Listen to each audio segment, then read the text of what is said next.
Okay, live start అయింది.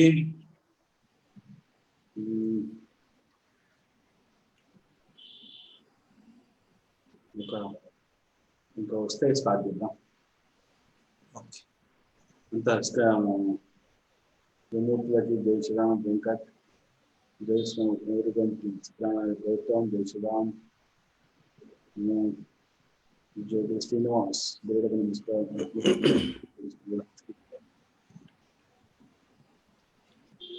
శ్రీరామ్.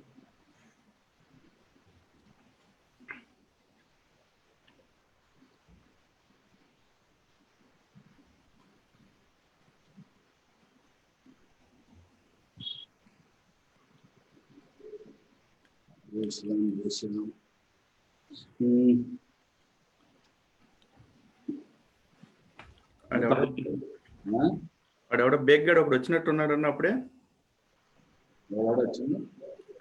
గతంలో నీతో గొడవ పెట్టుకుంటాడు. లైవ్ లోకి వస్తాడేమో అడుగు. వానికి ఏం తెలుసు సార్?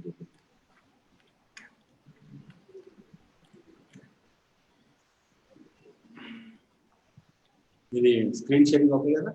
యా.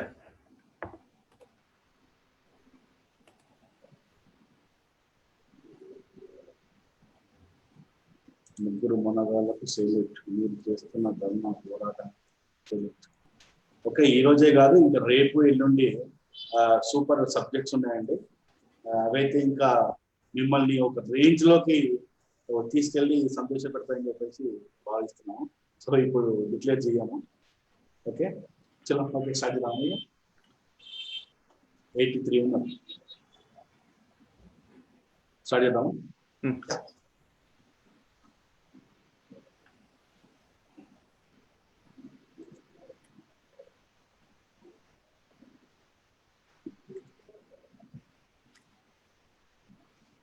జై శ్రీరామ్.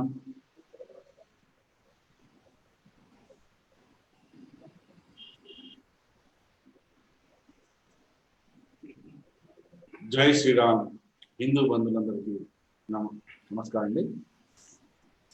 ఇక ఈరోజు మంచి టాపిక్. ఈరోజు మనము చిన్నప్పుడు మనం చదువుకునే హిస్టరీకి, చరిత్రకు సంబంధించిన పాఠ్య పుస్తకాల్లో మనం చదువుకున్నాం. మనం ఎవరి గురించి అంటే టిప్పు సుల్తాన్ అండ్ హైదర్ అలీ గురించి. ముఖ్యంగా అయితే టిప్పు సుల్తాన్ గురించి మనము పుస్తకాల్లో చదువుకున్నాము. అలాగే మనం చిన్నప్పుడు దూరదర్శన్లో the sport of something Tipu Sultan అని చెప్పి ఒక సీరియల్ వచ్చేది. చాలా పెద్ద సీరియల్. అప్పుడు అత్యంత ఖరీదు అంటే భారీ బడ్జెట్ తో నిర్మించబడ్డ సీరియల్ అది. ఈ సీరియల్లో కూడా ఈ టిప్పు సుల్తాన్ అనేవాడిని ఒక గ్రేట్ హీరోగా, మొత్తం భారతదేశాన్ని కాపాడిన ఒక పెద్ద రాజుగా, సంథింగ్ ఇలాంటి ఎన్నో విధాలుగా ఆయన గురించి సీరియల్ రావడం జరిగింది. అలాగే మన పాఠ్య పుస్తకాలు కూడా ఆయన గురించి చదవడం జరిగింది. మరి నిజంగా టిప్పు సుల్తాన్ అనేవాడు మరి మంచివాడా చెడ్డవాడా?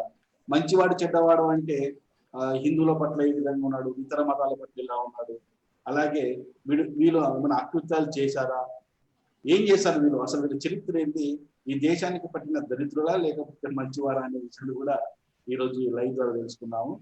వీళ్ళ చరిత్ర తీయడానికి మాకైతే నిజంగా అవి చదువుతున్నప్పుడు కూడా అంటే పుస్తకాల్లో చెప్పబడిన చరిత్ర అంటే మన చరిత్ర ఫస్ట్ నుంచి కూడా మనము గత 70 సంవత్సరాలుగా మన చరిత్ర వక్రీకరించడం జరిగిందనేది మనకు అందరికి తెలిసిన విషయమే. ఎంత వక్రీకరించి దీని గురించి మనకు పెద్ద హీరోగా చూపించారనేది మనకు అందరికి తెలిసిన విషయమే. వీడే కాదు, ప్రతి ఒక్కరిని కూడా హీరోగా చూపించి మన రాజులైన వాళ్ళ గురించి అసలు వీళ్ళ గురించి ఏమో పేజీలకు పేజీలు చరిత్ర ఉంటే మనకి మాత్రం మన రాజులకు మన హిందూ రాజుల గురించి మాత్రం ఒక హాఫ్ పేజ్ కూడా ఉండదు. హాఫ్ పారాగ్రాఫ్, 2 పారాగ్రాఫ్, 3 పారాగ్రాఫ్లలో ఒక పేజ్ అంటే.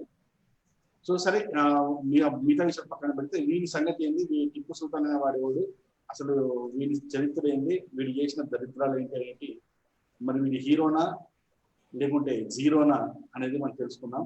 ఈ విషయాలన్నీ కూడా ఎక్స్ప్లెయిన్ చేయడానికి ఎలాగో మన మీ త్రిమూర్తులమైన మేము లైవ్ లో హిందూ జనశక్తి లలిత్ కుమార్ హిందూ అండ్ డాక్టర్ గారు డాక్టర్ గారు ఉన్నారు. నమస్తే. ఒకసారి మనం అందరం కూడా ఈ విషయాలన్నీ స్పష్టంగా తెలుసుకొని ముందుకెళ్దాం. అండ్ ఇక్కడ నేను దీనికి వెళ్ళే ముందు ఒక కామెంట్ ఉంది, ఆ ఒక్క కామెంట్ చదివి స్టార్ట్ చేద్దాం. రవి రూబేన్ అని చెప్పేసి వాడు కరుణాకర్ సుగ్నాని పిలవాల్సింది బాగుండేది అని చెప్తున్నారు. మేము ఇక్కడ ఎవరైనా రావచ్చండి, ఎవరైనా మాట్లాడచ్చు. మీరు కరుణాకర్ సుగ్నాతో మాట్లాడి ఇక్కడికి ఆయన కూడా వస్తా అని చెప్పండి, ఖచ్చితంగా మేము పిలుస్తాం. Okay, thank you. ఎవరైనా రావచ్చు, ఎవరైనా మాట్లాడవచ్చు, మాది మేమే మాట్లాడడం అట్లేం లేదు. ఓకే, సో లలిత్ డాక్టర్ గారు, లలిత్ అండ్ డాక్టర్ గారు, మనం ఫస్ట్ ఈ టిప్పు సుల్తాన్ గురించి జనరల్ గా అంటే ఏ విధంగా మనకు ఈయన ఒక గొప్ప రాజుగా చిత్రీకరించారనేది ముందు దాని గురించి చెప్తాం మనం ప్రజలకు. చెప్పిన తర్వాత మిగతా విషయాల గురించి వెళ్దాం. ఒకసారి చిన్నగా ఎక్స్ప్లెయిన్ చేయండి. డాక్టర్ గారు మీరు స్టార్ట్ చేస్తున్నారు. బేసికల్ గా చాలా మంది స్క్రీన్స్ కూడా చూపించండి, బాగుంది. బేసిక్ గా మనం టిప్పు సుల్తాన్ గురించి ఎందుకు మాట్లాడుకోవాలి అని అంటే, నాదైతే ఒకటే పాయింట్ అండి. మనం ఎప్పుడు కూడా ఈ దేశంలో ఉన్నప్పుడు ఈ దేశానికి సంబంధించిన నిజమైన చరిత్రను చెప్పాలి. ఎక్కడైతే చరిత్రను వక్రీకరిస్తారో అప్పుడే మనలాంటి వాళ్ళు మాట్లాడాల్సి వస్తుంది. మధ్యలో మనం త్రిమూర్తులను కూడా మాట్లాడేది పర్టికులర్ గా దీన్ని దృష్టిలో పెట్టుకొని చరిత్రను మార్చారు కాబట్టి మనం చేస్తున్నాం. పోతే ఇప్పుడు చాలా మంది మీరు ఒకటి ఆల్రెడీ సంజయ్ ఖాన్ అనే ఆయన టిప్పు సుల్తాన్ మూవీ తీశాడు, సీరియల్ తీశాడు, దాని గురించి ఆల్రెడీ చెప్పారు. ఒక వార్త కూడా అనిపిస్తుంది, నాకు అది ఎంతవరకు నిజమో తెలియదు. షారుఖ్ ఖాన్ అనుకుంటా టిప్పు సుల్తాన్ అనేది మూవీ తీస్తున్నాడు అని వార్తలు వస్తున్నాయి. I don't know. But problem అంతా ఇక్కడ ఏంటంటే, కొన్ని వర్గాలు ఏం చేశాయంటే కొందరు రాజులను హీరోలను చేసి, అట్లాగే మన శివాజీ మహారాజ్ని కానీ వీళ్ళని కానీ కొంచెం చెడ్డగా చిత్రీకరించడము. లేదంటే ఇప్పుడు భగత్ సింగ్ అని చెప్తాము, భగత్ సింగ్ ను ఈ కమ్యూనిస్టులు ఏం చేశారంటే భగత్ సింగ్ మావాడు అని ఇలాంటి వక్రీకరణను చేస్తున్నారు. సో మనము హిందువులుగా, మనం భారతదేశంలో ఉన్న పౌరులుగా నిజమేందో తెలుసుకోవాలి కదా. ఇప్పుడు ఎవరో కమ్యూనిస్టులు రాసిన చరిత్రను పట్టుకొని మనం ఎన్నాలని దాన్ని పీకుతూ కూర్చుంటాం, అది తప్పు. సో మనము ఈ రోజు నిజమైన చరిత్ర చెప్పాలనుకుంటాం. పోతే ఈ నిజమైన చరిత్ర విన్న తర్వాత మీరు మతోన్మాదులు, మీరు ముగ్గురు దుర్మార్గులు అని కామెంట్లు పెట్టే వాళ్ళు చాలా మంది వస్తారు. అది ఎట్లా మనకు ఉన్న బిరుదే సార్, అది ఎట్లా ఉన్న బిరుదే. పోతే ఇక్కడ ఒకటి గుర్తుపెట్టుకోండి, మీరు టిప్పు సుల్తాన్ ఏందో నిజమైన చరిత్ర చదవాలంటే కొన్ని గ్రంథాలు చదవాలి. ఆ గ్రంథాలు ఏమిటంటే నేను మీకు ఇప్పుడు చూపిస్తాను, జస్ట్ 1 minute. యాక్చువల్గా మీకు ఈ బుక్లన్నీ కూడా ఎక్కడ దొరుకుతాయి అని అంటే, మీరు దీనికి వెళ్ళాలండి, మన ఏమంటారు దీన్ని, archives.com అని ఉంటుంది. సో దానికి వెళ్ళి కొన్ని బుక్స్ కనుక మీరు డౌన్లోడ్ చేసుకుంటే అసలు ఈ టిప్పు సుల్తాన్ అనేది ఎవరు అప్పుడే మీకు స్పష్టంగా అర్థమవుతుంది. అప్పటి వరకు అర్థం కాదు. ఎందుకంటే చాలా వరకు మన చరిత్రకారులు ఏం చేస్తుంటారంటే కల్పితాల్ని జొప్పిస్తూ ఉంటారు. బట్ ఈ కల్పితాలు మనకు ప్రమాణం కాదు, ఎట్టి పరిస్థితుల్లో ప్రమాణం కాదు. సో ఈ బుక్ ఒకటి చూపెడుతున్నాను చూడండి, ఇది archives.com అని ఉంది, దాంట్లో దొరుకుతుంది. సో ఇది ఇంపీరియల్ గెజెటర్ ఆఫ్ ఇండియా. ఇది కొందరు బ్రిటిష్ వాళ్ళు రాశారు, అలాగే కాకుండా కొందరు మన భారతదేశానికి సంబంధించిన చరిత్రకారులు ఉన్నారు. వీళ్ళ బుక్స్ చదివితే అసలు వాళ్ళు ఏం చేశారనేది తెలుస్తుంది. ప్లస్ ఇంకోటి ఇది కూర్గ్ ఇన్క్రిప్షన్స్ అంటారు, ఇది రివైజ్డ్ ఎడిషన్స్. పోతే ఆ కాలంలో లెవిస్ రైస్ అనే ఒక బ్రిటిష్ ఆయన రాసిండు. అయితే నేను దీని గురించి కూడా కొంచెం యాడ్ చేస్తాను. అలాగే rulers of India, Hyder Ali and Tipu Sultan, ఇది కూడా వాళ్ళే రాశారు. తర్వాత Hyder Ali and Tipu Sultan and the struggle with the Musalman powers of the South India. అయితే ఈ రోజు కొందరు లెఫ్ట్ లీనింగ్ చరిత్రకారులు ఏం చేస్తున్నారంటే ఈ బ్రిటిష్ వాళ్ళే ఈ టిపు సుల్తాన్ కానీ హైదర్ అలీ కానీ మతోన్మాదులుగా చూపెడుతున్నారు, అదర్వైజ్ వాళ్ళు చాలా మంచోళ్ళు అని చెప్తున్నారు. పోతే ఇప్పుడు నేను చూపెట్టిన బుక్స్ అన్ని బ్రిటిష్ వాడు రాసినవే, అది నిజమే. కానీ ఏదైనా కూడా మనం న్యూట్రల్ గా చూస్తేనే వాళ్ళు ఏంది అనేది తెలుస్తుంది.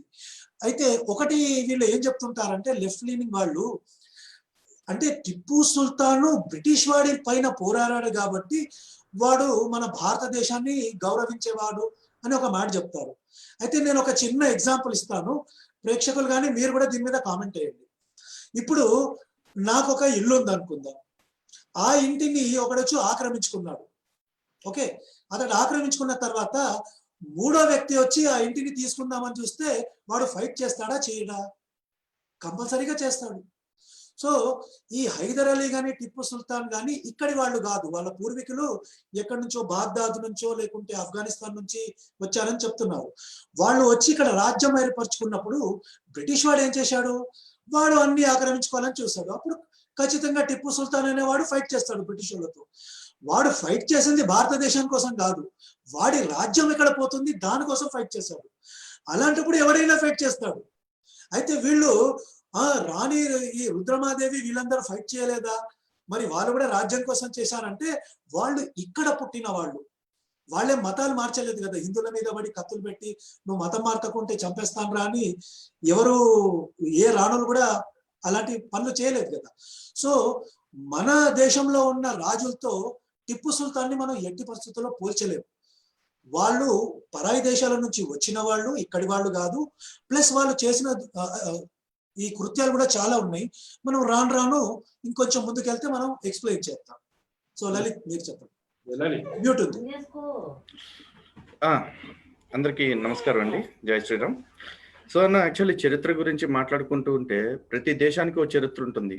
ఆ దేశపు యొక్క చరిత్రలో ఎవరుంటారు అంటే ఆ దేశపు ఆత్మ ఉంటుంది.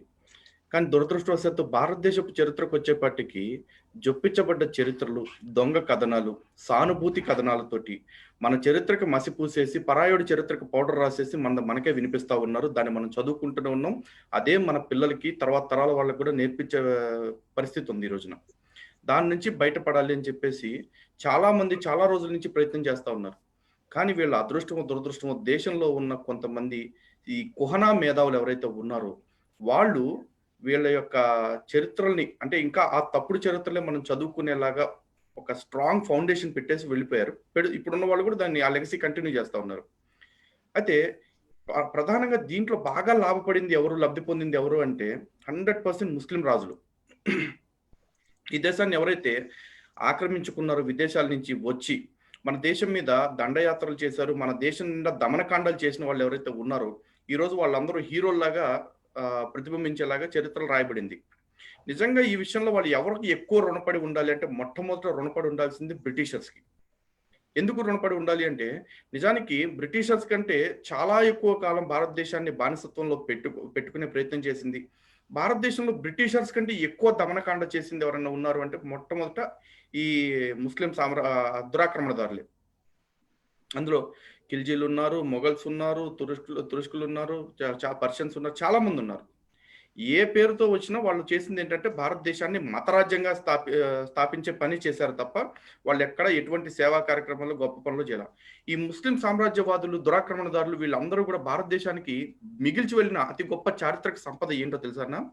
సమాధులు. మీరు ఎక్కడ చూడండి ఖిల్జీ సమాధి ఉంటుంది, ఔరంగజేబ్ సమాధి ఉంటుంది, నిజాముల సమాధులు ఉంటాయి, అందరి సమాధులు మాత్రమే ఉంటాయి వీళ్ళ మాన్యుమెంట్స్ అన్ని కూడా. అంతకుమించి ఏ దేశంలో ఏది ఉండదు. వాళ్ళు మన స్త్రీలని చాలా రకాలుగా చేశారు. మన మానకేంద్రాలు, ఉదాహరణకి దేవాలయాలు కావచ్చు, గోవుల విషయంలో కావచ్చు, భయంకరమైన కృత్యాలు చేశారు. కానీ చరిత్ర చదువుకునేటప్పుడు ఎలా ఉంటుంది అంటే వీళ్ళందరూ చాలా మంచివాళ్ళు, బ్రిటిషర్స్ వీళ్ళ గురించి తప్పుడు ప్రచారం చేసి వెళ్ళిపోయారు అని చెప్పేసి మనకు చెప్తా ఉంటారు. ఇప్పుడున్న కమ్యూనిస్టులు లేదు, సోకాల్డ్ సెక్యులర్స్, నాలుగు కాంగ్రెస్ వాళ్ళు కూడా ఉన్నారు కాబట్టి యునైటెడ్లీ మనం వాళ్ళని సూడో సెక్యులర్స్ అని అందాం. బ్రిటిషర్స్ ఈ చరిత్రను మొత్తం వక్రీకరించేసి వాళ్ళు చేసిన కృత్యాలన్నీ కూడా వాళ్ళ మీద వేసేసి వెళ్ళిపోయారంటారు. నిజానికి బ్రిటిషర్స్ రాకముందు హిందూ ముస్లిం భాయి భాయి అనే కాన్సెప్ట్ ఎప్పుడూ లేదు, అప్పుడు లేదు, ఇప్పుడు లేదు. ఈ గంగా జమున తెహజీబ్ ఏదైతే చెప్తారో ఇది కూడా ఒక పెద్ద ఫార్సే. నిజానికి గంగా మనకే పవిత్ర నది, యమున కూడా మనకే పవిత్ర నది. ముస్లింలకి రెండింటితో సంబంధం లేదు. ఇదే ప్రూవ్ చేస్తుంది. మనం బాయి బాయి తప్ప ఎవరో వచ్చేవాళ్ళు బాయి బాయి కాదు. కానీ ఈ బాయి ఫీలింగ్ ని జనాల్లోకి ఇంజెక్ట్ చేసేసి జనాల్ని ఎప్పటికీ ఒకే రకమైన బానిసత్వ భావజాలంతో ఉంచాలి అనే ఉద్దేశంతో రాయబడ్డ రాతలే. అయితే లేటెస్ట్ గా వచ్చిన ట్రెండ్ ఏంటి అంటే, మొన్నటిదాకా బ్రిటిషర్స్ వచ్చేసి ముస్లింల చరిత్రను తప్పుగా రాసేసి హిందువుల మీద అకృత్యాలు చేసినట్టు రాశారని చెప్పిన వీళ్ళే ఇప్పుడు కొత్తగా ఏం చెప్తున్నారంటే, ఈ కాషాయ సాహిత్యకారులు లేదు హిందూ మతోన్మాదులు రాసే సాహిత్యంలో వీళ్ళు ముస్లింలని చెడ్డవాళ్లుగా చూపించే ప్రయత్నం చేస్తున్నారు అని చెప్పేసి చెప్తారు. దీనికి ఉదాహరణ ఏంటంటే చరిత్రే కాదు, వర్తమానం కూడా. ఎందుకంటే వర్తమానంలో చాలా మంది తీవ్రవాదులు మన దేశంలోకి చొరబడుతున్నారు. చొరబడి బాంబులు పేల్చేవాడు, లేకపోతే ఆత్మాహుతి దాడులు చేసేవాడు, లేదు కాల్చి చంపేవాడు, ప్రతి వాడు చెప్తున్నాడు, అరే నేను చేసే పని వెనకాల, నా ఉద్దేశం వెనకాల ఒక లక్ష్యం మతరాజ్యం స్థాపించటమే. నా మనసు నిండా, మతి నిండా, బుద్ధి నిండా నాకు మతమే ఉంది, అల్లాహు అక్బర్ అని చెప్పేసి చంపుతా ఉన్నాడు. నారాహే తక్బీర్, అల్లాహు అక్బర్ అని చెప్పేసి దాడులు చేయటం మనం వింటూనే ఉన్నాం. కానీ సెక్యులర్లు ఏమంటారంటే, ఇదిగో తీవ్రవాదానికి మతం లేదు. అదే హిందువు, ఒరే మా గోవుని తినొద్దురా అంటే ఆహారానికి మతం అంటగడతావా అంటారు. ఈ రకమైన లిబరల్ మైండ్ సెట్ అనేది ఒకటి జనాల్లో పెడుతున్నారు. లిబరల్ మైండ్ సెట్ కాదు వాస్తవానికి, ఇది ఎట్లా బయాస్డ్ మైండ్ సెట్. ఇది ఒక మతానికి అనుకూలంగా పనిచేస్తున్న విధానం ఇది. సో ఇలాంటి చదివి ఇప్పటికే చాలా వరకు బానిసత్వంలోకి వెళ్ళిపోయారు. అంటే ఎలా ఉందంటే, ఒకప్పుడు అన్నాళ్ళు తురక వాళ్ళు పాలించిన తర్వాత ఈ బ్రిటిషర్స్ పాలించినా కూడా మన వాళ్ళు స్వతంత్ర పోరాటం కోసం గట్టిగా కాంక్షించారు, గట్టిగా పోరాడారు ప్రాణాలకు తెగించి. ఎందుకు పోరాడారంటే, వాళ్ళు ఎన్నాళ్ళు పాలించిన వాళ్ళు మన దేశాలను ఆక్రమించారు, ప్రాంతాలను ఆక్రమించారు, కానీ మన మనసులను ఆక్రమించాల, మన బుద్ధులను ఆక్రమించాల.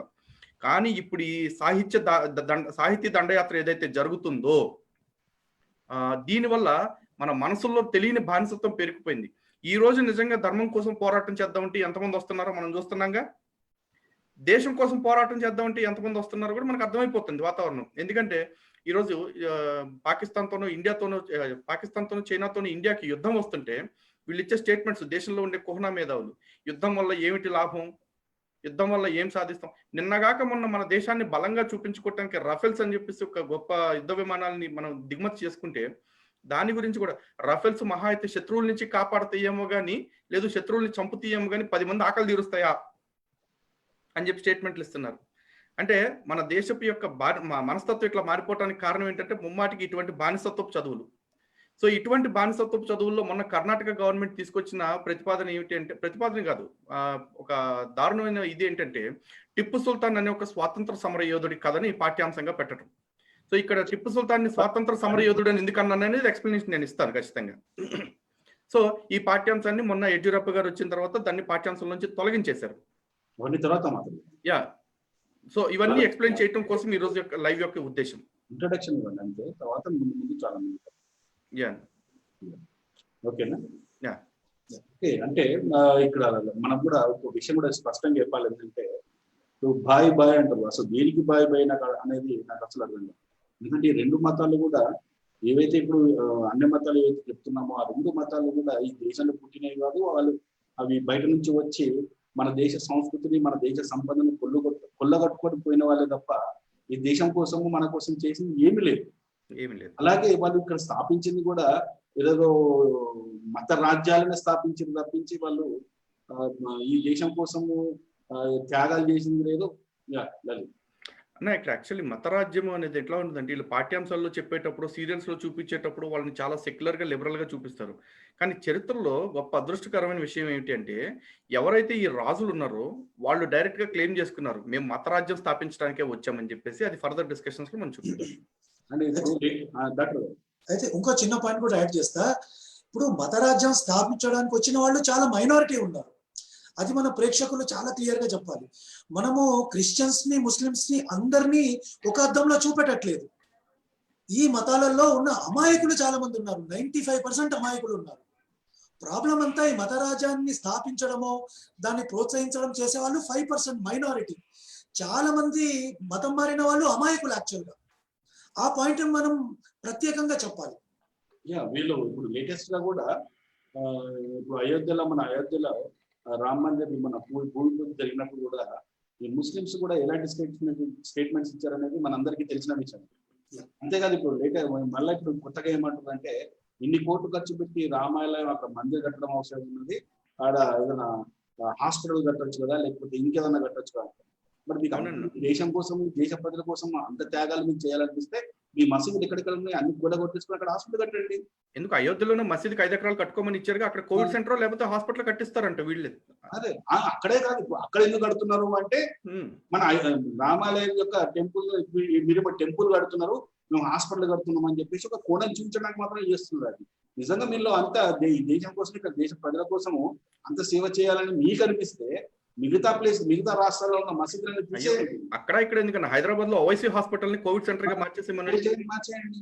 ఇది మాత్రం కాదు కానీ ప్రతి క్షణము హిందూ సమాజం మీద, ఈ దేశం మీద, ఈ సంస్కృతి మీద పడి ఇవ్వడం తప్ప వీళ్ళకి ఇంకో పని లేదు.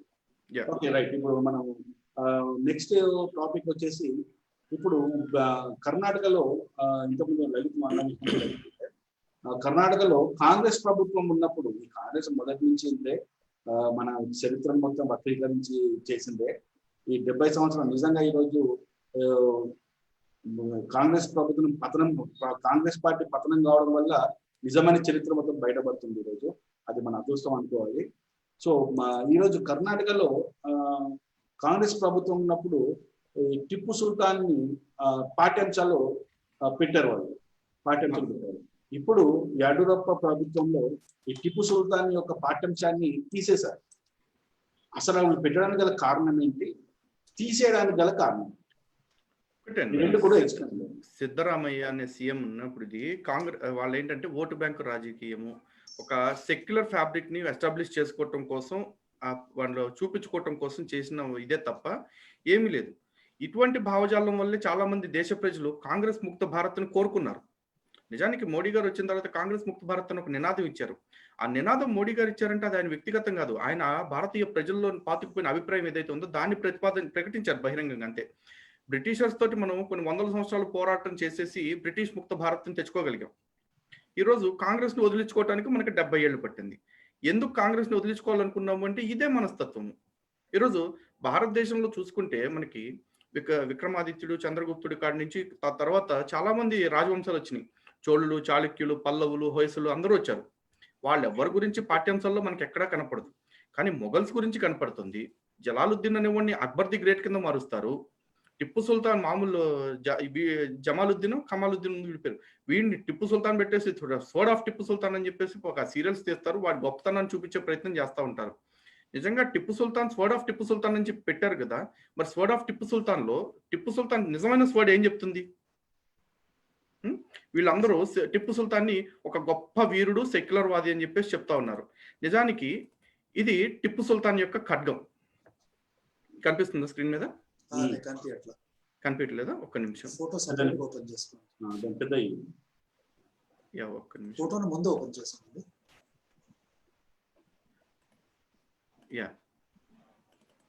ఇది టిప్పు సుల్తాన్ యొక్క ఖడ్గం. సో ఈ టిప్పు సుల్తాన్ యొక్క ఖడ్గం మీద వీళ్ళందరూ ఏం చెప్తున్నారంటే స్వర్డ్ ఆఫ్ టిప్పు సుల్తాన్ అని చెప్పేసి దాన్ని ఏదో ప్రైడ్ ఆఫ్ ఇండియా లాగా చెప్పుకొస్తున్నారు, ప్రైడ్ ఆఫ్ మైసూర్ లాగా చెప్తా ఉన్నారు. ఒక్కసారి ఇది sword of Tipu Sultan handle మీద, కత్తి పిడి మీద ఇది రాసింది. మరి దీని అర్థం ఏంటి? ఇక్కడ అది ఉర్దూలో ఉంది, అరబిక్ ఉర్దూలో ఉంది. సో దాని అర్థం ఏముందో ఇక్కడ చూడండి ఒకసారి. On the handle of the Tipu Sultan's steel sword was the following inscription, translated into English: my victorious sabre. Sabre ante idi వంకరగా ఉన్న ఖడ్గం. ఖడ్గం is lighting for the destruction of the unbelievers. Is lighting for the destruction of the unbelievers. అవిశ్వాసులను నాశనం చేయటానికి, ధ్వంసం చేయటానికి. ముస్లిం మతాన్ని, ముస్లిం కానీ ఎవరైనా సరే చంపడానికి సిద్ధంగా ఉంది, మెరుస్తుంది. Either the Lord of the faith is victorious to my advantage and moreover he destroyed the wicked race who are unbelievers.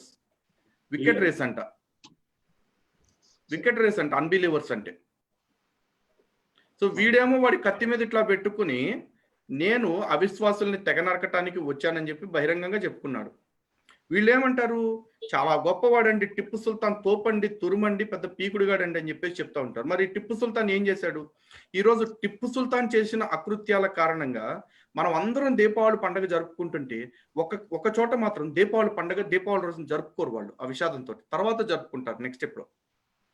మేల్కోట్ అని చెప్పేసి కర్ణాటకలో ఒక ప్రాంతం ఉంది, ఆలయం కూడా ఉంది. ఆలయంలో చాలా మంది, ఒక 1000 మంది దీపావళి ఉత్సవాలు జరుపుకుంటా ఉంటే 1790లో టిప్పు సుల్తాన్ అనేవాడు దండయాత్ర చేసి ఆలయాన్ని మూసేసి, మనం జనరల్ డయర్ ఇష్యూ గురించి మాట్లాడుకుంటాం, బ్రిటిష్ వాడి గురించి, దీని గురించి చాలా మందికి తెలియదు. ఆలయ ద్వారాలన్నీ మూసేసి 800 మంది మనుషులు, మగవాళ్ళని అందరినీ చంపేసి 200 మంది ఆడవాళ్ళని, ఆ 800 మందిలో పసిపిల్లలు కూడా ఉన్నారు, పసిపిల్లవాడని కూడా చూడకుండా కాఫీర్లు అందరినీ చంపేసి 200 మంది ఆడవాళ్ళని ఎత్తుకుపోయి, ఆ తర్వాత రోజున 180 గుర్రాలు, దాదాపు 36 ఏనుగులతోటి ఆ దేవాలయంలోని సంపదను మొత్తాన్ని కొల్లగొట్టాడు. బట్ స్టిల్ వాడు సెక్యులర్, వాడి పాఠాలు మనం చదువుకోవాలి, వాడు స్వతంత్ర పోరాటం చేస్తున్న వాడి కింద మనం చూస్తూ ఉంటాము. సో ఇది ఇక్కడతో అయిపోలేదు. వీడి తండ్రి ఎవరైతే ఉన్నారో ఇది వాడు మొదలెట్టిందే. ఎందుకు ఈ మాట చెప్పాల్సి వస్తుంది? ఇక్కడ దైవం కూడా మనం ఆధారం లేకుండా మనం ఎప్పుడు మాట్లాడలేదు, ఇప్పుడు కూడా మాట్లాడము. సో ఒక్కసారి చూడండి, కనిపిస్తుందా స్క్రీన్? ఈ 1976లో హైదర్ అలీ అనేవాడు మైసూర్ని క్యాప్చర్ చేస్తూ కాలికట్టు, గురువాయూర్ టెంపుల్స్ కూడా క్యాప్చర్ చేశాడు. ఆ దేవాలయాలని విధ్వంసం చేయకుండా ఉండాలి అంటే మైసూర్ ఏమడిగిందంటే ఆ కాలికట్, గురువాయూర్ వాళ్ళని 10,000 ఫనామ్స్ ని వాళ్ళ దగ్గర నుంచి తీసుకుని, విచ్ వాస్ పెయిడ్. వాళ్ళు కట్టారు ఆ దేవాలయాల్ని కాపాడుకోవటం కోసం. మన దేశంకి వచ్చి మనమే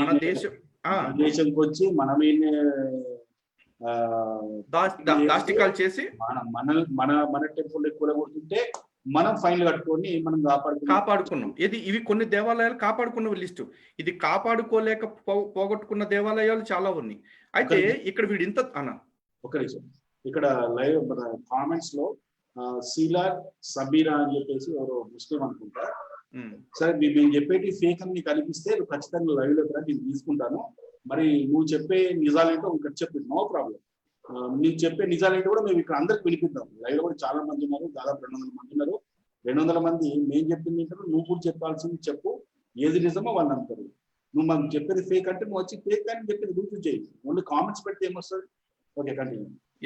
సో ఇకపోతే వీళ్ళేదో పెద్ద వీరులు సూరులు లాగా వీళ్ళ చరిత్రని పాఠ్యాంశాల్లో పెట్టేశారు, వీళ్ళకి పట్టాభిషేకోత్సవాలు చేస్తానంటున్నారు. నిజానికి వీళ్ళ అబ్బా కొడుకులు ఇద్దరు కూడా, హైదర్ అలీ, టిప్పు సుల్తాన్ ఇద్దరు కలిపి కూడా పాలించినా కూడా రాజ్యాన్ని ఎంతకాలం పాలించారు అంటే గట్టిగా 40-45 ఏళ్ళు అంతే. వాళ్ళకేం పెద్ద చరిత్ర లేదు, భవిష్యత్తు లేదు, వాళ్ళు ఏం పాలించింది లేదు దేశాన్ని ఇక్కడ. అయితే ఈ పాలన అంతా కూడా వీళ్ళది ఎట్లా ఉంటుంది అంటే మొత్తం కుట్రలు, కాంప్రమైజ్ లేదు. దేశ ప్రయోజనాల్ని, అంటే వాళ్ళు పాలించే ప్రాంతం ఏదైతే ఉందో దాని ప్రయోజనాలని పూర్తిగా విదేశీయులకు తాకట్టు పెట్టారు. అది తర్వాత ఫర్దర్ డిస్కషన్స్ లో చెప్పుకుందాం. కానీ ఇదే దేశంలో మనకి కొన్ని 100 సంవత్సరాలు పాలించిన గొప్ప గొప్ప రాజవంశాలు ఎన్నో ఉన్నాయి. వాటన్నిటికీ సంబంధించిన పాఠ్యాంశాల్లో పెట్టాలన్న విషయం ఎందుకు రావట్లా? చరిత్ర అంటే గత 500 సంవత్సరాలు 300 సంవత్సరాల క్రితం జరిగిందే చరిత్ర. మరి 1000 ఏళ్ల క్రితం మనకున్న చరిత్రను మనం ఎందుకు పాఠ్య పుస్తకాల్లో ఈ స్వాడు మీద రాసిందని ఎందుకు చెప్తలేరు? ఎందుకు చెప్తలేరు? ఎందుకంటే అంత స్పష్టంగా ముస్లిం మతాన్ని ఆచరించకపోతే చంపేయమని చెప్పి అంత స్పష్టంగా ఉన్న తర్వాత అవి మాత్రం పాఠ్య పుస్తకాల్లో చూపించకుండా వీడేదో పెద్ద హీరో రాజు, ఈ దేశం స్వతంత్రం కోసం పోరాడినని ఇది ప్రచారాలు చేశారు వీళ్ళు. ఇది స్క్రీన్ మీద కనిపిస్తుందండి ఇప్పుడు ఫ్లాగ్. ఈ ఫ్లాగ్ టిప్పు సుల్తాన్ ఫ్లాగ్, ఇది మైసూర్ ఫ్లాగ్ ఇది. అప్పుడు మరి నిజంగా అంత సెక్యులర్ అయితే ఇప్పుడు మన సెక్యులర్ ఫ్లాగ్ ఉన్నప్పుడు ఫ్లాగ్ ఉన్నట్టు అప్పుడు వాళ్ళు ఎందుకు పెట్టుకోవాలా? సెక్యులర్ ఫ్లాగ్ ఉండాలి కదా. మరి అయ్యేం లేవేంటి? మతపరమైన రాతలు, మతపరమైన రంగు, మతపరమైన జెండా. ఎందుకు ఇది? ఎవరిని బ్లఫ్ చేస్తున్నారు? ఎవరిని మోసం చేస్తా ఉన్నారు? నాటి పాలకులు మోసం చేసి నేటి పాలకులు కూడా మోసం చేస్తా ఉంటే మన సమస్యల్ని, మన బాధల్ని ఎవరికి చెప్పుకోవాలి? సో నేను ఇక్కడ కొంచెం యాడ్ చేస్తాను. ఇప్పుడు పాలకులకు ఇవన్నీ తెలియదని మనం అమాయకంగా నమ్మకూడదు. లేదు, టిప్పు సుల్తాను, హైదర్ అలీ మన భారతదేశం మీద ఎన్ని దౌర్జన్యాలు చేశాడు, ఎంతమంది హిందువులను చంపాడు, హిందువులనే కాకుండా ఎంతమంది క్రైస్తవులను కూడా చంపాడో మనకు తెలుసు, వీళ్ళకు కూడా తెలుసు. కానీ ఈ పొలిటికల్ లీడర్ కి కావాల్సింది ఓటు బ్యాంక్ కావాలి వీళ్ళకి.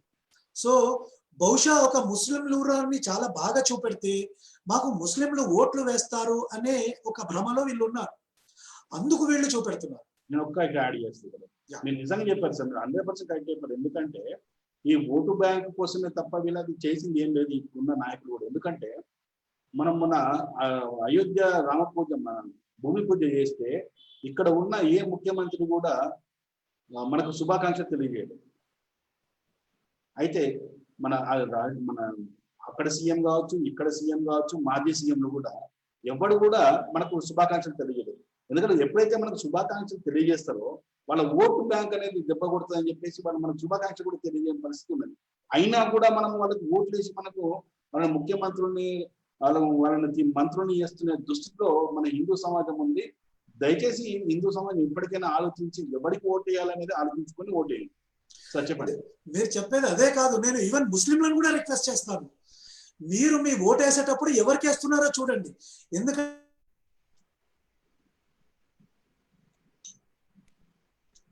డాక్టర్ గారు కరెంట్ పోయిందో లేకుంటే నెట్ పోయిందో Lalit Mohan something technical issue cut చేసి జాయిన్ అవుతారేమో మళ్ళీ లోపు. సో ఇది అంటే మనం కూడా ఒక విషయాన్ని చూస్తే స్పష్టంగా ఇప్పుడు టిప్పు సుల్తాన్ ఆ ఖడ్గం మీద ఉన్న రాతలు అలాంటి మన దేశంలో ఉన్న ఏ హిందూ రాజులకు కూడా అలాంటి చరిత్ర లేదు. ఎవరు కూడా మా హిందూ మత అంటే మన హిందూ రాజులు పరిపాలిస్తున్నప్పుడు కూడా క్రైస్తవ ముస్లింస్ కు సంబంధించిన మతాలకు సంబంధించిన వాళ్ళు ఉన్నప్పటికీ కూడా మనం ఏ రోజు అలాంటి మాటలు మాట్లాడలేదు, అలాంటి బిహేవియర్ చేయలేదు. లేదు అంటే ప్రపంచాన్ని ఇస్లాం క్రైస్తవాల గురించి మాట్లాడుకోవాలని ఇక్కడ ఒకసారి. ప్రపంచంలో అందరూ చాలా రకాలుగా మనుషుల్లో విభజన ఉంటుంది. ఇప్పుడు కూడా మన దగ్గర వర్ణ వ్యవస్థ ఉన్నట్టు ఇంకో చోట ఇంకో క్లాసెస్ సిస్టమ్ ఉంటుంది. కానీ ప్రపంచం మొత్తాన్ని ఒకే ఘాటిని కట్టేసి విశ్వాసులు అవిశ్వాసులు అనే కోణంలో విడగొట్టి ఆ విడగొట్టిన భాగంలో నుంచి అవిశ్వాసులు అనే వాళ్ళని తుదముట్టించటము లేదా తమలో తిరిగి అవిశ్వాసులుగా మార్చుకుని కలిపేసుకోవటం అనే కాన్సెప్ట్ తీసుకొచ్చి ప్రపంచవ్యాప్తంగా అకృత్యాలు చేసింది ఈ రెండు మతాలే. ఈ రెండు మతాలు కూడా మత సామ్రాజ్యాన్ని స్థాపించాలంటే ఇంత కరుడుగట్టిన భావజాలం ఉంటే తప్ప మార్చలేము అని చెప్పి ఒక స్ట్రాంగ్ డెసిషన్కి వచ్చి చేశాయి. వీళ్ళ మతాల వెనక ఉద్దేశం ఏమిటి అంటే సామ్రాజ్యవాదం, విస్తరణవాదం. సో ఇది ఇప్పటికి కూడా మన వాళ్ళకి అర్థం కావట్లేదు. ప్రాబ్లం ఏంటి అది. ఇది పరిస్థితి. రాజుగారు రిక్వెస్ట్ పెట్టాలని చూద్దాం ఒకసారి.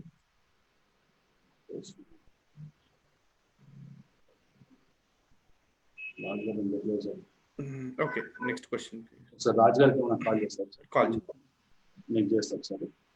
నేను మాట్లాడుతుంది, నేను మైక్ ఆఫ్ చేస్తాను. సో హిందూ బంధువులందరూ మళ్ళొక్కసారి అర్థం చేసుకోవాల్సింది ఏంటంటే ఈ ఓటు బ్యాంకు రాజకీయం వల్ల భారతదేశం 70 సంవత్సరాల్లో దాదాపు 200-300 సంవత్సరాల వెనక్కి వెళ్ళిపోయిందని చెప్పాలి మనం అభివృద్ధిలో. ఎందుకు అంటే భారతదేశం మొత్తానికి కూడా ప్రతి దానికి రాజకీయాన్ని ముడిపెట్టున్నారు. కానీ హిందువుల కాడికి వచ్చేపాటికి మనకి రాజకీయాలతో పని ఏంటండి అని చెప్పి మాట్లాడుతూ ఉంటారు.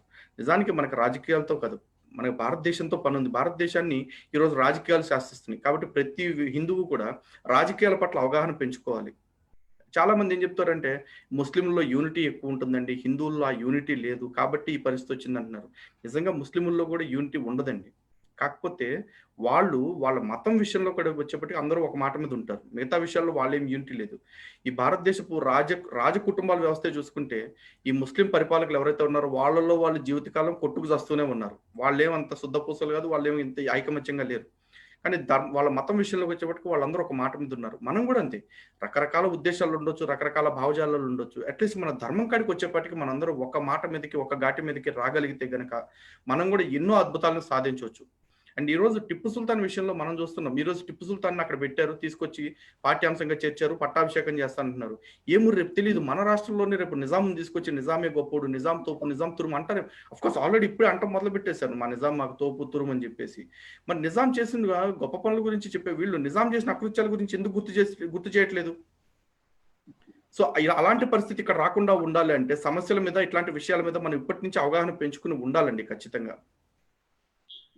రాజు గారికి ఏమైందంటే ఇక్కడ పవర్ పోవడం వల్ల మళ్ళీ మొబైల్ నుంచి వచ్చారు. సో రాజు గారు మీ అన్మ్యూట్ చేయండి. యా, అయితే నేను జస్ట్ కట్ అయ్యే ముందు ఒక చిన్న పాయింట్ చెప్దాం అనుకున్నాను. ఈ పొలిటికల్ లీడర్ ఎవరైతే ఉన్నారో ఈవెన్ ముస్లింలకు కూడా మంచి చేసిన వాళ్ళు ఎవరు లేరండి ఈరోజు. వాళ్ళని వాడుకుంటున్నారు, వాళ్ళను ఓటు బ్యాంకుగా వాడుకుంటున్నారు, కానీ ముస్లింలకు మంచి చేసిన నాయకులు ఎవరున్నారు చెప్పండి? వాళ్ళను ఎంత అజ్ఞానంలో పెడతారు, వాళ్ళకు చదువు సందడి లేకుండా అంటే ఎలాంటి పరిస్థితుల్లో పెడతారో కూడా మనం మన ముస్లిం సోదరులకు చెప్పాలి.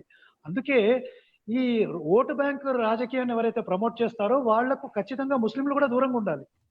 ఎవరైతే మీకోసం నిజంగా మంచి చేయగలరో వాళ్ళకే మీరు ఓటేయాలి. అది నా యాక్చువల్ పాయింట్ చెప్పే ముందు. సో లలిత్ గారు మీరు చెప్తూ ఉండండి. Okay, right. యా అన్న. సో సార్ మీరు ఏం చెప్తున్నారంటే మీరు వాళ్ళకు చేయట్లేదని మీరు అంటున్నారు, కానీ వాళ్ళకి సంబంధించిన నాయకులు వాళ్ళకి ఏం చేస్తారు ఏం చేయట్లేదు అనేది వాళ్ళు చూసుకుంటారు. అది మనకు అనవసరం. ఎందుకంటే ముందు మన నాయకులను ప్రశ్నిద్దాం, మనల్ని పట్టించుకోవట్లేరు వాళ్ళు. ఓకే. అండ్ అయితే ఇప్పుడు ఈ టిప్పు సుల్తాన్ చరిత్ర వచ్చినప్పుడు ఈ హంపి శృంగేరి పీఠం వారిద్దరికి మధ్యలో కూడా అంటే ఈ హంపి శృంగేరి పీఠానికి ఆ చరిత్రలో వీళ్ళు రాసిన విధానం ఎట్లుందంటే హంపి శృంగేరి పీఠానికి వీళ్ళు సెక్యూరిటీ ఇచ్చినట్టు పుస్తకాల్లో పాఠ్య పుస్తకాల్లో చెప్తున్నట్టు కనబడుతుంది. నిజంగా వీళ్ళు సెక్యూరిటీ ఇచ్చారా లేకపోతే వాళ్ళ మీద దాడులు ఇచ్చారా ఏంది అనేది స్పష్టంగా మనము నిజంగా జరిగిన విషయాన్ని మనము ఏదైతే బహిర్గతం కాకుండా దాచిపెట్టిన బయటది. మొట్టమొదట ఏదైతే ఈస్ట్ ఇండియా కంపెనీకి టిప్పు సుల్తాన్ కి ఫస్ట్ టైం యుద్ధం జరిగిందో, ఆ యుద్ధం జరిగిన తర్వాతనే ఆ యుద్ధాలు జరగటానికి ముందు వీళ్ళు చాలా దాష్టికాలు చేశారు. ఏదైతే మొదటి యుద్ధం జరిగిందో టిప్పు సుల్తాన్కి ఈస్ట్ ఇండియా కంపెనీకి, ఆ యుద్ధం తర్వాత టిప్పు సుల్తాన్కి అర్థమైపోయింది మనం స్థానిక సపోర్ట్ లేకుండా ఎవరిని ఇక్కడ ఎక్కువ కాలం మనలేము అని చెప్పేసి ఒక విషయం అర్థమైంది. ఆ స్థానిక సపోర్ట్ కోసం అతను ఏం చేశాడంటే, హిందువులు మెజారిటీ కాబట్టి హిందువులందరినీ మన చెప్పు చేతల్లో పెట్టుకోవాలి అనుకుంటే వాళ్ళ మాటలు వీళ్ళు వింటారు కాబట్టి శృంగేరి వాళ్ళకి వీళ్ళు ఆ టైంలో వెళ్ళి ఒక పీఠాధిపతి ఎవరైతే ఉన్నారో ఆ పీఠాధిపతికి ఒక బంగారు కిరీటాన్ని బహుకరించడం, తర్వాత కనకాభిషేకం చేసి సెక్యూరిటీ ప్రొవైడ్ చేశారు. ఇది పూర్తిగా ఇప్పుడు ఏదైతే మనం మైనారిటీ అపీజ్మెంట్ చూస్తున్నామో అప్పుడు వాళ్ళు హిందువుల్ని అపీజ్మెంట్ చేసే ప్రయత్నం చేశారు తమ సేఫ్టీ కోసం. అంతే తప్ప దాంట్లో ఇక్కడ మన మఠాలకి లాభం చేకూర్చింది ఏమీ లేదు. కొన్ని వేల దేవాలయాలను కూల్చి కొన్ని మఠాలను మాత్రం వాళ్ళు ఇట్లా తమ చెప్పు చేతల్లో పెట్టుకునే ప్రయత్నం చేశారు. అయితే అది వర్కౌట్ అవ్వలేదు. అండ్ వర్కౌట్ అవ్వకపోవటంలో కూడా ఎట్లా ఉందంటే, వీళ్ళు ఈ టిప్పు సుల్తాన్ ఆ ఫర్దర్గా యుద్ధాలు గెలవడానికి తను ఏం చేశాడంటే ఫ్రెంచ్ వాళ్ళతోటి యూరోపియన్స్ వాళ్ళతోటి వాళ్ళు ఫ్రెండ్షిప్ చేసుకున్నాడు. ఫ్రెండ్షిప్ చేసుకుని వాళ్ళ నుంచి కొన్ని ఆయుధాలను సమకూర్చుకున్నాడు. వాళ్ళ నుంచి ఆయుధాలను ప్రయోగించగల ట్రైన్డ్ పర్సన్స్ ఎవరైతే ఉంటారో వాళ్ళని తీసుకొచ్చి సైన్యంలో పెట్టుకున్నాడు. ఈ బ్రిటిషర్స్ మీద ఆ ఫ్రెంచ్ సైన్యంతో లేకపోతే ఆ ఫ్రెంచ్ సైనికులతోటి లేదా యూరోపియన్ సైనికులు ఎవరైతే ఉన్నారో వాళ్ళతోటి వాళ్ళ ఆర్మరీ తోటి యుద్ధం చేసే ప్రయత్నం చేశాడు. అంతే తప్ప మన ధర్మం మీద మన ప్రేమతోటో లేకపోతే సెక్యులర్ భావజాలంతో అయితే ఎప్పుడు చేయలేదు. ఓకే డాక్టర్ గారు మీరు అన్మ్యూట్ చేయండి. మీరు మాట్లాడే ముందు నేను ఒక 2 విషయాలు మాట్లాడుతున్నాను ఇక్కడ. డాక్టర్ గారు ఇక్కడ ఒక కామెంట్ ఏంటంటే వెంకటేశ్వర్ రెడ్డి చెప్తున్నారు ఏంటంటే, టిప్పు దోపిడీదారుడు, నరహంతకుడు, నీ తాత ముత్తాతను కూడా అత్యాచారాలతో మతం మార్చారు, నువ్వు కూడా హిందువే. అంటే ఎవరైతే ఇప్పుడు ఇక్కడ కామెంట్ పెట్టాడో మనకి చెప్తున్నాడు ఇండైరెక్ట్గా, అరే బాబు నీ తాత ముత్తాతలు కూడా ఒకప్పుడు హిందువులే, వాళ్ళని మార్చేస్తారని చెప్పి. అదొకటి. ఇంకోటి ముఖ్యమైనది ఒకటి పోస్ట్ ఉంది, సందీప్ అని పెట్టిండు మంచాల. ఈరోజు ఫేక్ అంబేద్కరిస్టులు మన ధర్మాన్ని అవహేళన చేస్తున్నారు. మొన్న ఒకడు పోస్ట్ పెట్టాడు, ప్రజాస్వామ్యం కావాలా రామాలయం కావాలా అని పోస్ట్ పెట్టాడు. వీళ్ళు సమాజాన్ని తప్పుదోవ పట్టిస్తారు. Yes, exactly. మనం కొంతమంది ఫేక్ నిజంగా ఈ అంబేద్కరిస్టులకు నిజంగా అంత ప్రజాస్వామ్యమే కావాలి, మాకు గుడి వద్దు అనుకున్నప్పుడు మరి మాకు బుద్ధుని దేవాలయం కావాలి అయ్యో కావాలని చెప్పేసి వాళ్ళు ఎందుకు పోయింది అక్కడికి అన్న? ఒక్కసారి ఇక్కడ ఇది ఒకటి చూడండి. Tippu's moves are not good. He is full of arrogance. Recently, Noor Muhammad received a letter from Tippu that he converted 50,000 Hindus, including women and children, to Islam. ఇది నూర్ మహమ్మద్ అనే అతనికి టిప్పు సుల్తాన్ రాసిన లేఖలో చెప్పిన విషయం. టిప్పు సుల్తాన్ స్వయానా చెప్పిన లేఖ, స్వయానా రాసిన లేఖ, అది అతను చెప్తున్న మాటలే. సో 50,000 మందిని మతం మార్చిన విషయం రాశాడు. ఇలా రాయకుండా ఎంతమందిని మార్చాడో, మారలేదని ఎంతమందిని చంపాడో చరిత్రలో ఎవరు చూశారు? మనకంటూ చరిత్రను ఏం మిగిల్చారు వీళ్ళు? నిజాలు తెలుసుకోవడానికి అబద్ధాల మధ్య బతకాల్సిన పరిస్థితి కల్పించారు వీళ్ళు. మనం ఈ రోజు నిజాలు చెప్తుంటే కూడా మనం చెప్పేది నిజమో కాదో ఆలోచించకుండానే ఫేక్ అని ప్రచారం మొదలు పెట్టారు కామెంట్స్ లో కొంతమంది. చూసావా? ఇదే భారతదేశంలో హిందువులకు బట్టిన హిందూ దేశ చరిత్రకు బట్టిన దౌర్భాగ్యం. యాక్చువల్గా నేను ఇక్కడ కొంచెం తెలిసినా యాడ్ కానీ చేస్తాను. వాడు తెలిసినా కానీ వాడు ఎందుకు సపోర్ట్ చేస్తాడు అనేది కూడా యాక్చువల్లీ ఇప్పుడు ఇక్కడ మహమ్మద్ అని లేకపోతే ఇంకొక అతను కామెంట్లు పెడుతున్నారు, వాళ్ళకి గుర్తులేదేమో బహుశా ఒక 4 తరాలు 10 తరాలు ఈ 15 తరాలు వెనక్కి వెళితే వాళ్ళ పూర్వీకులు కూడా హిందువులే, ఇలా మతం మార్చబడ్డ వాళ్ళే. ఇలా మతం మార్చే ముందు చర్చబడ్డ వాళ్ళు వాళ్ళ తల్లిదండ్రులు వాళ్ళ పూర్వీకులు వాళ్ళ తాత ముత్తాతలు ఉన్నారు. వాళ్ళకి తెలియట్లేదు ఆ విషయాన్ని, ఇప్పుడు ఒప్పుకోలేకపోతున్నారు. కర్మ ఏంటంటే అదే. వీళ్ళకి ఇంతకుముందు కూడా మనం చెప్పింది అదే, ఈ దేశంలో ఈ 2 మతాలు కూడా బయట నుంచి వచ్చినాయి. ఇక్కడ లోకల్ గా ఉన్న నువ్వు రాబాయి, నువ్వు నీ లలిత్ చెప్పినట్టు ఒక 10-15 తరాలకు ముందు నీ తాత ముత్తాతలను ఎవరైతే ఉన్నారో వాళ్ళని కూడా బలవంతంగా మతం మారిస్తే ఈరోజు మహమ్మదో అహ్మదో అమీరో తూకిరో ఏదో పేర్లు పెట్టుకున్నావు తప్పించి నువ్వు ఒకప్పుడు ఈ దేశంలో పుట్టిన ఒక హిందువువేను. నువ్వే కాదు ఈ దేశంలో క్రైస్తవులు కూడా అంతే. ఓకే డాక్టర్ గారు మీరు చెప్పండి. యాక్చువల్ గా లలిత్ ఒక మంచి పాయింట్ చెప్పారు. ఈ టిప్పు సుల్తాన్ ఏంటంటే బ్రిటిష్ వాళ్ళని ఓడగొట్టడానికి ఫ్రెంచ్ సైన్యంతో హెల్ప్ తీసుకున్నాడు అని ఒక మాట చెప్పాడు. యాక్చువల్ గా ఇదే కాదు, ఆఫ్ఘనిస్తాన్ లో జమన్ షా అని ఒక రాజు ఉండేవాడు. ఆ రాజు కూడా లేఖ రాసి మీరు మా భారతదేశం మీద దండయాత్ర చేయండి, ఈ వీళ్ళనందరినీ లొంగ తీసుకోండి అని లెటర్ రాశాడు. ఇప్పుడు ఇతని దేశభక్తుడు అనొచ్చా మనం? పరాయి దేశంలో ఉన్న వాడికి లెటర్ రాసి మా దేశం మీద దండయాత్ర చేయమని చెప్పేవాడు దేశభక్తుడు ఎట్లా అవుతాడు? కర్మ ఏంటంటే ప్రాబ్లం ఇదే వస్తుంది సార్. ఇప్పుడు వీడు దురాక్రమణదారుడే, ఈ దేశంలో పుట్టి దేశంలో పెరిగిన వాడు కాదు. వీళ్ళ పూర్వీకులు అందరూ ఎక్కడి నుంచో వచ్చి సెటిల్ అయితే అక్కడ సైన్యంలో పనిచేస్తూ ఇక్కడ పుట్టి వీళ్ళు ఎదిగి ఇక్కడ పెరిగి రాజ్యాన్ని ఏర్పాటు చేసుకున్న వాళ్ళు వీళ్ళు ఈ దేశం మీద ఈ మట్టి మీద కానీ లేకపోతే ఈ తల్లి మీద కానీ వాళ్ళకి ఎటువంటి మమకారం కానీ ప్రేమ ఏది లేదు. కాకపోతే వీళ్ళు బ్రిటిషర్స్ వచ్చిన తర్వాత బ్రిటిషర్స్ తో యుద్ధం చేస్తున్నారు కాబట్టి, బ్రిటిషర్స్ తో కూడా కాదు నిజం చెప్పాలంటే ఈస్ట్ ఇండియా కంపెనీతో యుద్ధం చేస్తున్నారు కాబట్టి మన వాళ్ళు ఏమనుకున్నారు అంటే శత్రువుకి శత్రువు మిత్రుడు అని చెప్పేసి అనుకున్నారు. నిజానికి ఇద్దరు శత్రువులు ఉన్నప్పుడు వాళ్ళకి శత్రుత్వం ఉంటే మనకి ఇద్దరు ఈక్వల్ శత్రువులు అవుతారు తప్ప వీడు వాడికి శత్రువు కాబట్టి ఆ శత్రువును మనకి మిత్రుడు అని అనుకోకూడదు. నేడొస్తుంది కదా అని చెప్పేసి పాము పడక కింద పడుకోకూడదు కదా. మన వాళ్ళు ఆ టైంలో ఆ తప్పు చేశారు. నేను యాక్చువల్ గా చాలా స్లైడ్స్ చూపెడదాం అనుకున్నాను. చెప్పండి. నేను చాలా స్లైడ్స్ చూపెడదాం అనుకున్నాను. సో నేనేం చేస్తానంటే నా సిస్టమ్ కి యూపీఎస్ ఉంది, దాని నుంచి కొన్ని చూపిస్తాను. మీరు మరి చూడగలరా లేదా చూడండి ఒక్కసారి. కనిపిస్తుంది సార్. నో ప్రాబ్లం, కనిపిస్తుంది. ఇక్కడ చూడండి, ఈయన ఈ డీలా టూర్ అనేటైన ఫ్రెంచ్ ఆఫీసర్ అన్నమాట. ఈయన బుక్ లో రాసుకున్నాడు ఎంతమందిని చంపాడు అనేది. ఇక్కడ లిస్ట్ మీకు కనిపిస్తూ ఉంటుంది. తర్వాత ఇవన్నీ చూసుకుంటూ పోతే నేను యాక్చువల్ గా ఒక 30 ఎవిడెన్స్ లో చూపెట్టగలను అసలు ఈయన ఏం చేశాడు టిప్పు సుల్తాన్ అంటే. ఈ టిప్పు సుల్తాన్ అనేటైన ఓన్లీ హిందువులను మాత్రమే చంపాడని అనుకోవద్దు. యాక్చువల్ గా ఈ నగర్ అనే ఒక ప్రాంతం ఉండేది. ఆ ప్రాంతంలో 60,000 మంది క్రిస్టియన్లని బానిసల్ని చేసుకొని ఆయన ఆ ఊరు నుంచి శ్రీరంగపట్నానికి నడిపించుకుంటూ వెళ్ళాడనమాట. ఈ దారిలో ఎంతో మంది చచ్చిపోయారు క్రిస్టియన్స్ కూడా, అంటే సిరియన్ క్రిస్టియన్స్ అంటాం కదా, వీళ్ళు కూడా వేలాది మంది చచ్చిపోయారు. ఈవెన్ ఫ్రెంచ్ ఆర్మీలో బ్రిటిష్ ఆర్మీలో ఎవరైతే క్రిస్టియన్స్ ఉండేవాళ్ళనో వాళ్ళను కూడా బలవంతంగా వాళ్లకు సున్నతి చేయించి వాళ్ళని ముస్లింగా కన్వర్ట్ చేశారు. ఇప్పుడు ఈ రోజు ఈ క్రైస్తవులు ఎట్లున్నారు కదా, బాప్తిజం ఇస్తామని నీళ్లలో ముంచి తీస్తారు చూడండి మతం మార్చడానికి.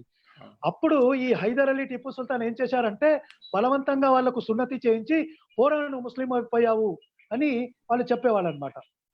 అంటే ఎంత దారుణంగా వీళ్ళు చేశారో లక్షల మంది ఉన్నారండి.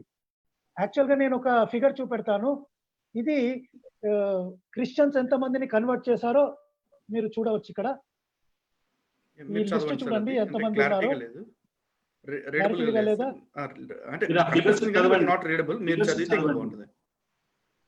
ఆ ఫిగర్స్ చదవండి. 60,000 మంది క్రిస్టియన్లని. ఒక్క నిమిషం. ఆ తర్వాత స్కర్వీ అని ఒక బ్రిటిష్ సోల్డర్ ఉండేవాడు, అతడి అకౌంట్స్ ప్రకారం 30,000 మందిని. తర్వాత పోర్చుగల్ ప్రీస్ట్ ఒక ఆయన లెక్క ప్రకారం 40,000 మంది క్రిస్టియన్లని. ఇలాంటి లెక్కలన్నీ తీసుకుంటే లక్షల మంది క్రైస్తవులను కూడా ఈ టిప్పు సుల్తాన్ కన్వర్ట్ చేశాడు. ఇలాంటి లిస్టులు మనకు చాలా ఉన్నాయి. ఎంతమందిని అంటే మనం అనుకుంటాం ఓన్లీ హిందువులకే మోసం చేశాడు ఈ టిప్పు సుల్తాన్ అంటే కాదండి. క్రిస్టియన్లను కూడా ఎంతో లక్షల మందిని కన్వర్ట్ చేశాడు. అది. సో మీరేమన్నా యాడ్ చేస్తా అంటే చేయండి. ఈలోగా నేను చూస్తాను. ఒకవేళ నాకు పవర్ వచ్చిందంటే నేను ఇంకా షేర్ చేస్తాను మీతో. యా ప్రసాద్ అన్న. యా సార్, అంటే ఇప్పుడు ఈ అంటే మనకు అర్థమవుతుంది ఏంటంటే ఈ టిప్పు సుల్తాన్ అనేవాడు ఒక మన మన దేశంలో మన హిందువులను బలవంతంగా మత మార్చడమే కాకుండా క్రైస్తవులను కూడా వేల మంది లక్షల మందిని కూడా క్రైస్తవులను కూడా చంపింది. మరి వీడు అంటే వీళ్ళు సింపుల్ గా చెప్పాలంటే వీళ్ళు చేస్తుంది ఏంటంటే టిప్పు సుల్తాను మత రాజ్యాన్ని స్థాపించడం కోసమే చేశారు తప్పించి, అంటే వీడే కాదు ఏ ముస్లిం రాజైనా కూడా చేసిందంతా ఈ దేశంలో ఇదే. ఈ రోజు కూడా చాలా మంది మన భారతదేశంలో మనం ఎవరో, మీరు ఎప్పుడైనా ఇది ఏ దేశం అంటే ఏం చెప్తారు? భారత్ అంటారా, హిందుస్థాన్ అంటారా? మామూలుగా భారతదేశం అని అంటాం, భారతే అంటాం. కానీ ఏ ముస్లిం కూడా దీన్ని భారత్ అండు, హిందుస్థాన్ అంటాడు. ఎందుకో తెలుసా? వాళ్ళకి నిత్యం టార్గెట్ గుర్తు చేసుకుంటా ఉంటారు, ఇది ఇంకా హిందుస్థాన్ గానే ఉంది, ఇంకా ఇస్లామిస్తాన్ కాలేదు అని చెప్పేసి చెప్పుకోవటానికి తప్ప నిజానికి ఇది హిందుస్థాన్ అని చెప్పుకోవటానికి మనకి ఎటువంటి గర్వం లేదు, ఎటువంటి కోరిక లేదు. మన భారతదేశాన్ని భారతదేశంగానే చూడాలనుకుంటాము, కాదుకూడదంటే ఆర్యావర్తంగా ఉండాలని కోరుకుంటాము. కానీ వీళ్ళు హిందుస్థాన్ గా ఊహించుకుంటూ ఉంటారు. కారణం ఏంటంటే వాళ్ళ టార్గెట్ ఇది ఇస్లామిస్తాన్ చేయటం. ఆ టార్గెట్ ని వాళ్ళకి ఎప్పుడు కూడా రివైజ్ చేస్తూ ఉంటారు వీళ్ళు.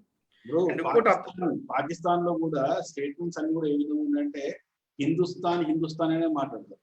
ఎగ్జాక్ట్లీ. మన ఓవైసీ వాళ్ళ తమ్ముడు కూడా బోధనలో పెట్టిన కామెంట్ బోధనలో పెట్టిన స్పీచ్ లో కూడా రే హిందుస్థానీ అంటాడు, అరే హిందుస్థాన్ అంటాడు.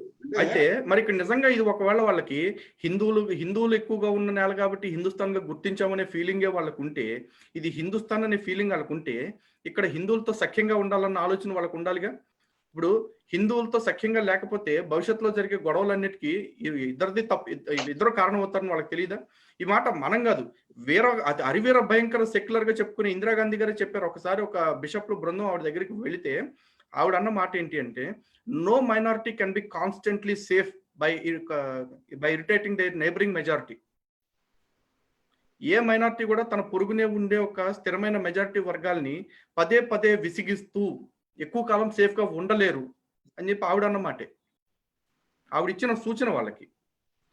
మరి ఈ మాట తెలిసి కూడా వీళ్ళు పదే పదే మన ఎందుకు విసిగిస్తూ ఉంటారు అంటే, వాళ్ళు విసిగించాలి, మనం రియాక్ట్ అవ్వాలి, మనం రెచ్చిపోయిన తర్వాత దాని ద్వారా గొడవలు అవ్వాలి. ఇప్పుడు మళ్ళీ హిందువులు ఏదో అన్యాయం చేస్తారు, అకృత్యాలు చేసేసారని చెప్పేసి విక్టిమ్ కార్డు ప్లే చేసి ప్రపంచం ముందు భారత్ని హిందువుల్ని దోషులుగా చూపించాలి. ఇదే చేస్తూ ఉంటారు.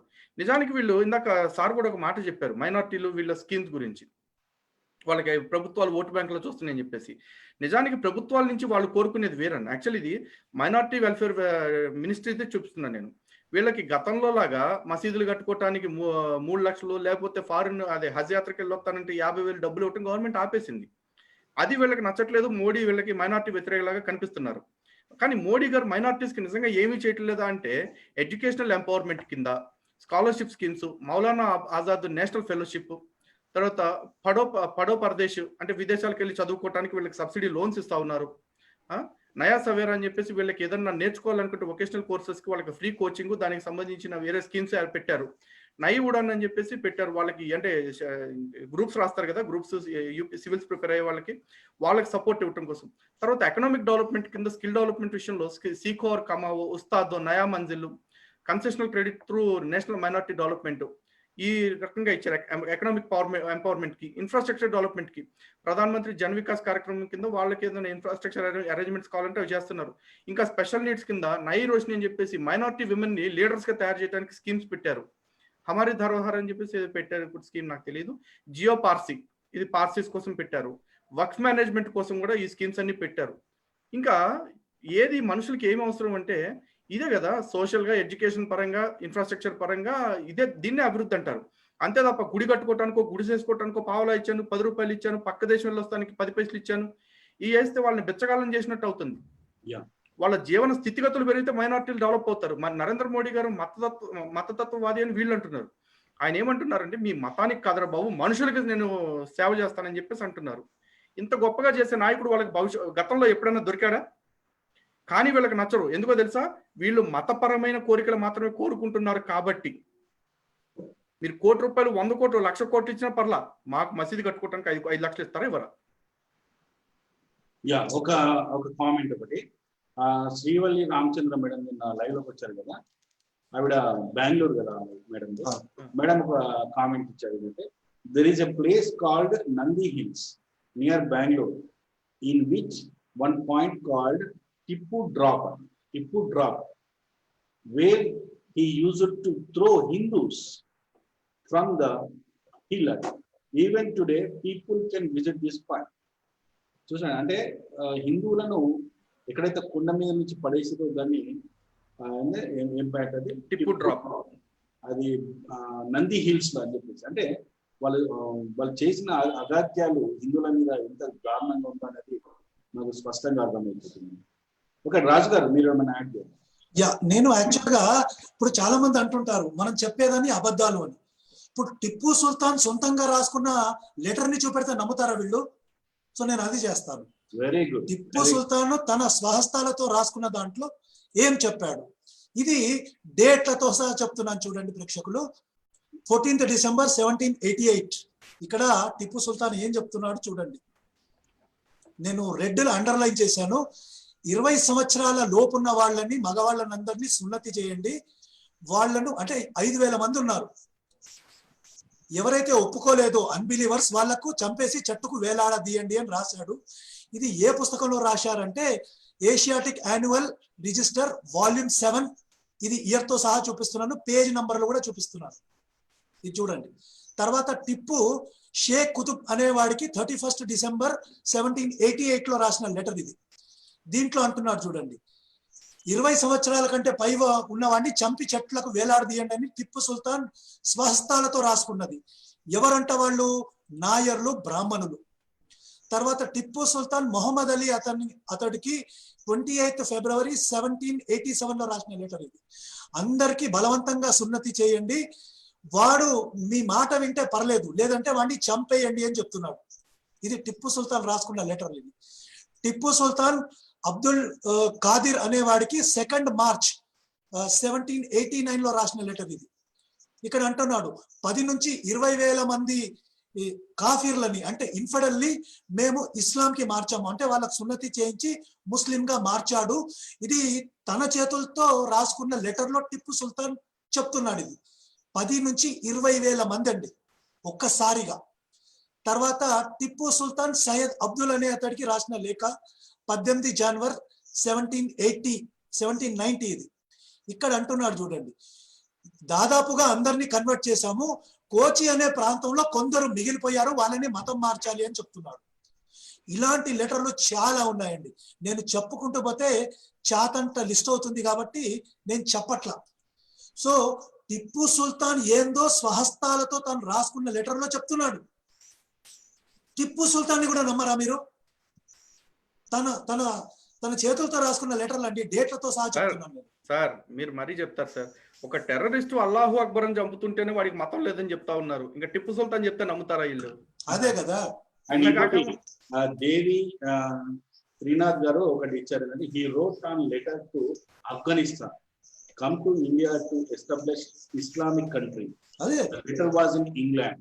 యా, జమన్ షా గురించి చెప్తున్నారు ఆయన. జమన్ షాకి లెటర్ రాసి మా ఇండియా మీద దాడి చేయండి అని రాశాడు ఈ టిప్పు సుల్తాన్. ఇప్పుడు ఈయన గొప్ప దేశభక్తుడయ్యాము, ఈ నిజాలు చెప్పే మనమేమో మతోన్మాదులం అవుతాం. ఇప్పుడు అంటే ఇప్పుడు మనం చెప్పేది నిజాలు అవ్వట్లేదు సార్, ఇప్పుడు కూడా అబద్ధాలు చెప్పి నిజాలుగా కూర్చుని పోయినాయి కాబట్టి ఆ ప్లేస్ ని మనం రిప్లేస్ చేయలేకపోతున్నాం. అందుకే ఇప్పుడు కూడా వీళ్ళకి అబద్ధంలాగా అనిపిస్తుంది మన మాటలు.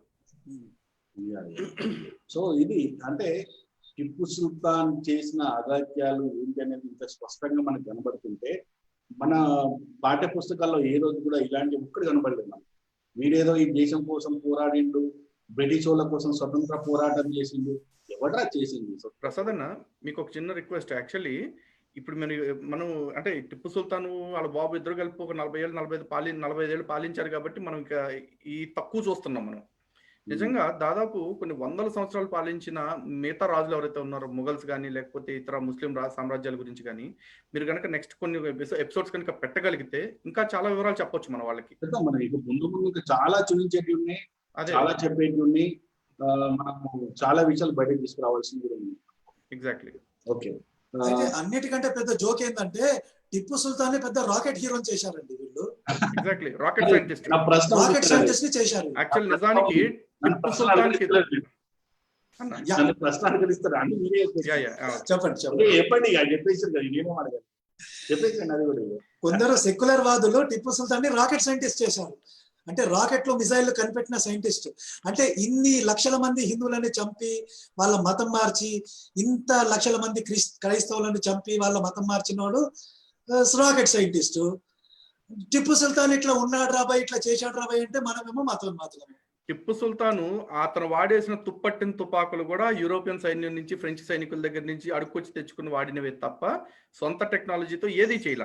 కానీ టిప్పు సుల్తాన్ని ఏదో రకంగా హీరో చేయాలి. ఎందుకంటే కర్ణాటకలో ఉన్న ఏకైక ముస్లిం సామ్రాజ్యం, అంటే ఫామ్ లో లేటెస్ట్ పీరియడ్ లో, కాబట్టి వాళ్ళని లేపి చూపియాలని చెప్పేసి కష్టపడి చాలా పెద్ద జాకీలు పెట్టారు వాళ్ళకి.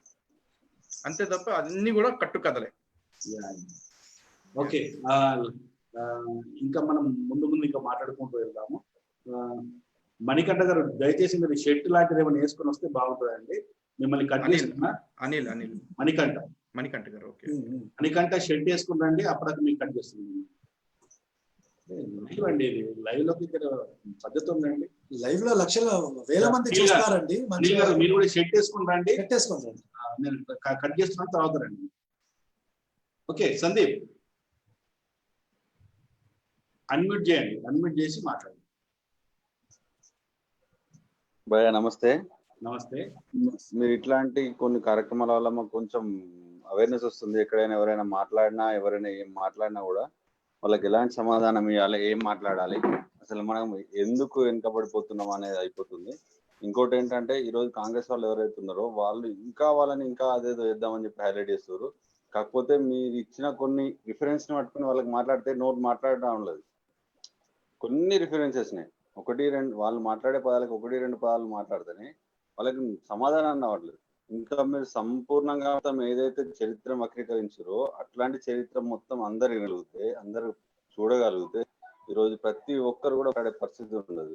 ఈ రోజున్న ఓట్ బ్యాంక్ వల్ల కాంగ్రెస్ ఇలా తయారైంది తప్ప మిగతా ఓట్ బ్యాంక్ లేకుండా ఏం లేదు. ఇంకోటి అంటే ఈరోజు ముస్లింలో కూడా ఒక కసి ఉన్నది. ఏంటి అంటే కొంతమంది మాట్లాడున్నారో వాళ్ళు ఎక్కువ షో చేస్తారు. రియల్ గా ముస్లిమ్స్ ఎవరైతే ఉన్నారో వాళ్ళు ఎవరు బయటికి రారు. మన రామాలయానికి ముస్లింలు అదే మాలయానికి స్థాన ఓవైసీ ఒక హిందూ వాడేది. కానీ ఆధిపత్యం కోసం వాడు అక్కడ ఉన్న పెంచడం కోసం ఓట్ల తప్ప అంతకు ఏం లేదు. అక్కడ ఉన్న సందీప్ వాయిస్ ప్రాబ్లం ఉన్నట్టుంది మీది, నెట్వర్క్ ప్రాబ్లం ఉంటుంది, మీ వాయిస్ క్లియర్ లేదు. ఒకసారి నెట్వర్క్ సెట్ చేసుకుని మీరు మాట్లాడండి. ఓకే నరేంద్రనాథ్ చెప్పు. నరేంద్రనాథ్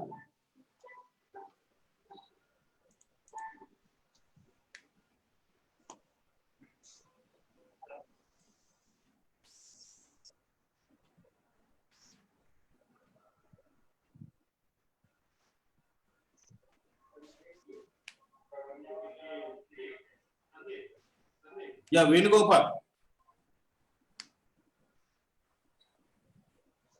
నా ప్రసాదన్న, లలితన్న, ధర్మన్న అందరికి జై శ్రీరామ్ అన్న, హిందూ బంధువులందరికీ జై శ్రీరామ్.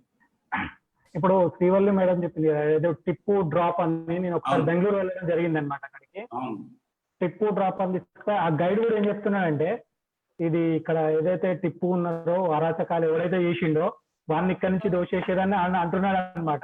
అరే అది కాదురా బాబు అని వానికి వాడు కూడా కొంచెం చదువుకున్నాడు. కర్ణాటకలో ఇక్కడ చదువుకునే ఉంటారు అనమాట. మనకి ఏమంటే వికీపీడియాలోకి వెళ్ళి మనకి ఇన్విజన్ ఆఫ్ మలబార్ అని చరిత్రలు ఉంటాయన్న. వాడి గంట కూర్చోబెట్టి ఫైల్ చేయడం జరిగింది అనమాట. అరే నీ వాడు ఏం చేసిండు, కూర్గులు ఏం చేసిండు.